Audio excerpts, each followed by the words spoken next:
नमस्कार दोस्तों। आदि जगतगुरु शंकराचार्य जिनकी अभी जन्म जयंती गई है, उस समय सभी ने उनका स्मरण किया और तरह-तरह के उनके ऊपर वीडियो बनाए। उन्होंने जिस तरह से भारत के अंदर पुनः सनातन को स्थायित्व प्रदान किया, किस तरह से उन्होंने बौद्ध धर्म के अंदर परिवर्तित हुए सनातनियों को पुनः सनातन में लेके आए, इसका पूरा आपको विवरण दिया होगा। लेकिन इसके अंदर मेरी एक बात है जो आपको कॉन्ट्राडिक्टरी लगेगी। देखिए, शंकराचार्य को मैंने पूरा व्यवस्थित पढ़ा है। मैंने लगभग 10 या 12 साल की आयु के अंदर ही शंकर दिग्विजय पढ़ी थी। फिर मैंने ब्रह्म भाष्यम पढ़ी, मैंने गीता के ऊपर जो शंकराचार्य का भाष्य है वो पढ़ा, 11 उपनिषदों पे जो उनके भाष्य हैं उनको पढ़ा।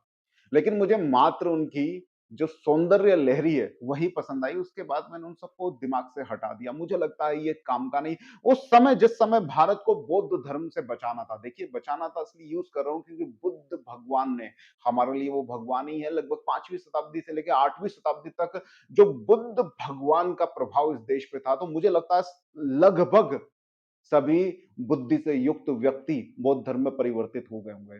तो शंकराचार्य ने उस समय को देखते हुए वो जो बौद्ध धर्म में परिवर्तित हुआ हिंदू है, सनातनी है, उसको पुनः वैदिक श्रृंखला में लाने के लिए देखिए ऐतिहासिक रूप से आप इसको अच्छी तरह से पढ़ना, अच्छी तरह से समझना तो आपको बहुत सारी बातें समझ में आएंगी।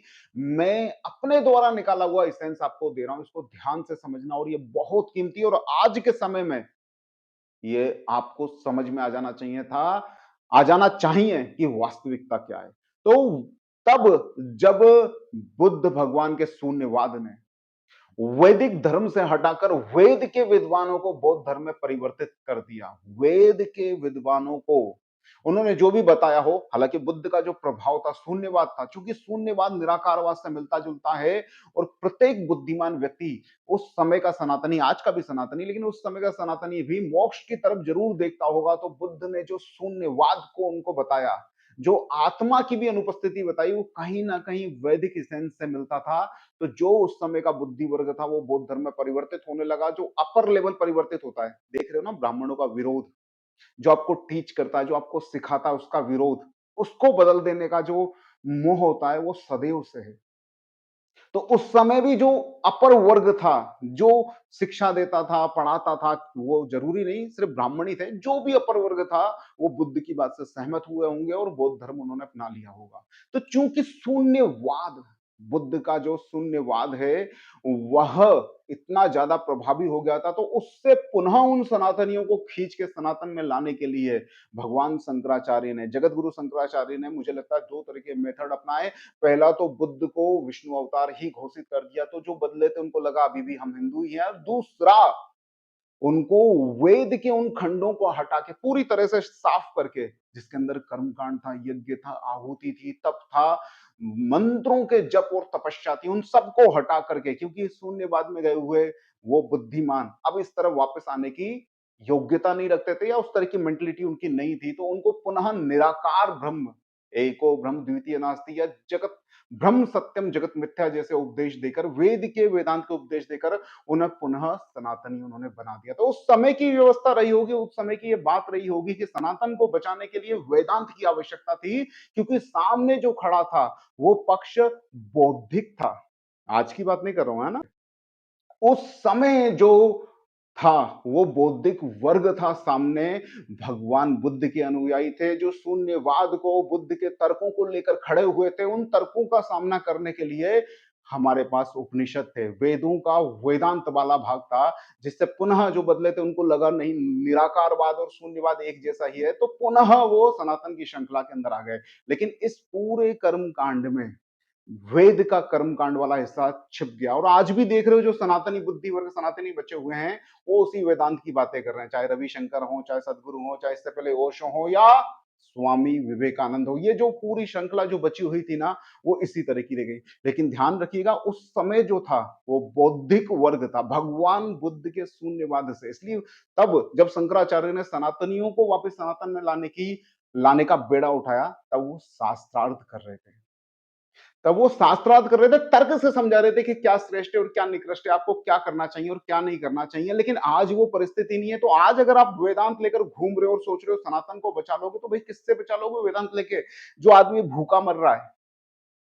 जो निर्धन है, गरीब है, जिसके घर में बच्चों की शादी नहीं हो रही है, रात को खाने को खाना नहीं है, वो चावल का कट्टा लेना पसंद करेगा कि आपका अध्यात्म लेना पसंद करेगा?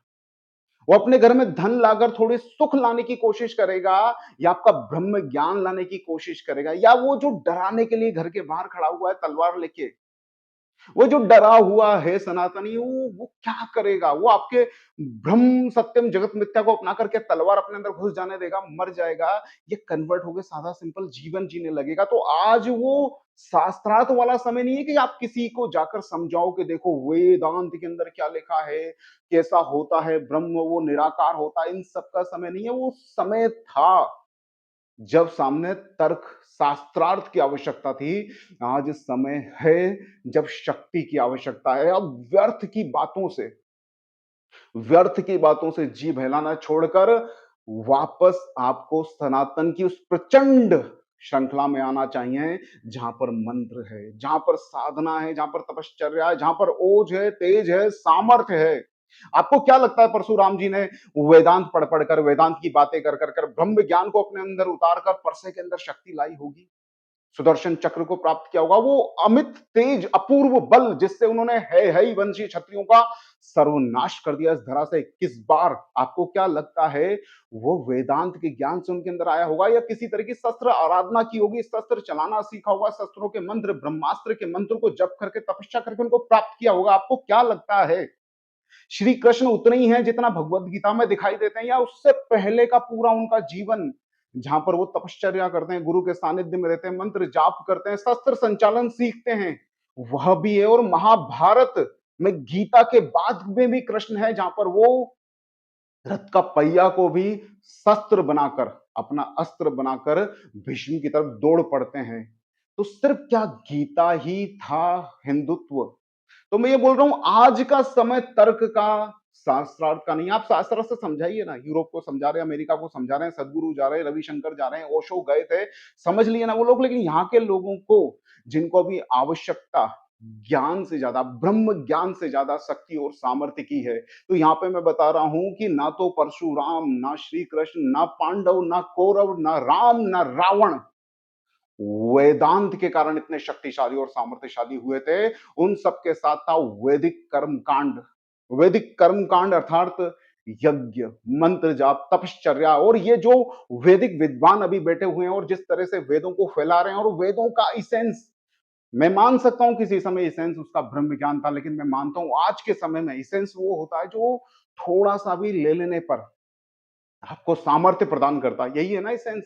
तो वेदों का एसेंस उस समय जब आपको बौद्ध धर्म से निपटना था तब हो सकता है वेदांत हो, लेकिन आज के समय में वेदों का एसेंस जो है वो उसके मंत्र हैं जिनसे आप शक्ति और सामर्थ्य की प्राप्ति कर सकते हो। तो ये जो खोखला खोखला सनातन आप क्रिएट करने की कोशिश कर रहे हैं ना, शक्ति और सामर्थ्य से हीन, इससे आप नहीं बच पाओगे। आपको पुनः जागृत होना पड़ेगा, मंत्र और उसके सामर्थ्य से आपको परिचित कराना पड़ेगा। नहीं तो आप कितना ही ज्ञान दे दो, कितना ही अध्यात्म खिला दो, आप कुछ नहीं कर पाओगे।